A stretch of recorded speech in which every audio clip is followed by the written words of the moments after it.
ಸ್ನೇಹಿತೆಯ ಜೊತೆಗೆ ಊಟಕ್ಕೆ ಹೋದವನ ಮೇಲೆ ಫೈರಿಂಗ್ ಆಗಿರುವಂತಹ ಘಟನೆ ಕುಂದಾನಗರಿ ಬೆಳಗಾವಿಯಲ್ಲಿ ನಡೆದಿದೆ. ಬೆಳಗಾವಿಯ ಮಹಂತೇಶ ನಗರದ ಕೆಎಂಎಫ್ ಡೈರಿ ಬಳಿ ಘಟನೆ ನಡೆದಿರುವಂತಹದ್ದು. ಟಿಳಕವಾಡಿಯ ನಿವಾಸಿ ಪ್ರಣೀತ್ ಕುಮಾರ್ 31 ವರ್ಷ, ಆತನ ಮೇಲೆ ಗುಂಡಿನ ದಾಳಿ ಆಗಿದೆ. 2 ಸುತ್ತು ಗುಂಡನ್ನು ಹಾರಿಸಿ ಪರಾರಿಯಾಗಿದ್ದಾರೆ ದುಷ್ಕರ್ಮಿಗಳು ಅನ್ನೋದು ಗೊತ್ತಾಗ್ತಿದೆ. ಕಣ್ಣಿನ ಪಕ್ಕದಲ್ಲಿ ಒಂದು ಗುಂಡು, ಕಾಲಿಗೆ ಗುಂಡು ತಗಲಿ ಗಾಯವಾಗಿದೆ. ಬೈಕ್ ಮೇಲೆ ಬಂದಂತಹ ಇಬ್ಬರಿಂದ ಏಕಾಏಕಿಯಾಗಿ ಗುಂಡಿನ ದಾಳಿಯಾಗಿದೆ. ಅಪರಿಚಿತರಿಂದಾಗಿರುವಂತಹ ಗುಂಡಿನ ದಾಳಿ ಇದು.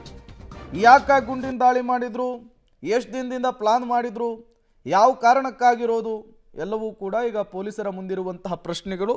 ಅದಕ್ಕೆ ಇನ್ವೆಸ್ಟಿಗೇಷನ್ ಮೂಲಕ ಉತ್ತರವನ್ನು ಕಂಡುಕೊಳ್ಳುವುದಕ್ಕೆ ಪೊಲೀಸರು ಕೂಡ ಮುಂದಾಗ್ತಾ ಇದ್ದಾರೆ.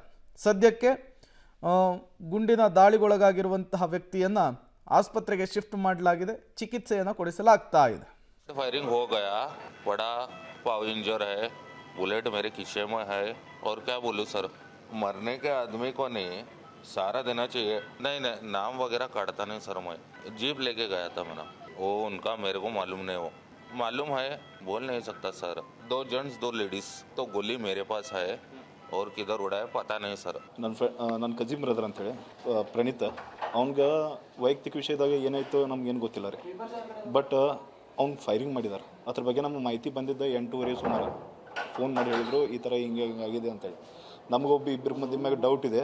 ಬಟ್ ನಾವು ಸರ್ ಮುಂದೆ ಹೇಳಿದೇವಲ್ಲ ಎಕ್ಸ್ಪ್ಲೇನ್ ಮಾಡಿ. ಬಟ್ ಇನ್ನೂ ನಮ್ಗೆ ಅವ್ರ ಮ್ಯಾಗ ನಾವು ಕನ್ಫರ್ಮೇಷನ್ ಮಾಡೋಕೆ ಬರಲ್ಲ, ಯಾಕಂದ್ರೆ ಪೇಷಂಟ್ ಒಳಗಿದ್ದಾನೆ. ಅವ್ನು ಹೇಳಿದ ಮೇಲೆ ನಮ್ಗೆ ಗೊತ್ತಾಗುತ್ತೆ ಸರ್. ಏನು ವಿಕ್ಟಿಮ್ ಅವರು ಪ್ರಣೀತ್ ಅಂತ ಅವರು ಫ್ರೆಂಡ್ ಮನೆಗೆ ಅವರು ಹೋಗಿದ್ದಾರೆ. ಇದು ಎಲ್ಲ ಊಟ ತಿನ್ನಲಿಕ್ಕೆ, ನಾನ್ ವೆಜ್ ತಿನ್ನಲಿಕ್ಕೆ ಅವ್ರ ಫ್ರೆಂಡ್ ಮನೆಗೆ ಹೋಗಿದ್ದಾರೆ. ಸೊ ಅಲ್ಲಿ ಅವ್ರ ಫ್ರೆಂಡ್ ಜೊತೆಗೆ ಇದ್ದಾಗ ಅವರು ಸ್ವಲ್ಪ ಅವರ ಲವ್ ಅಫೇರ್ ಬಗ್ಗೆ ಸ್ವಲ್ಪ ಡೀಟೇಲ್ಸ್ ಶೇರ್ ಮಾಡಿದ್ದಾರೆ. ನಾನು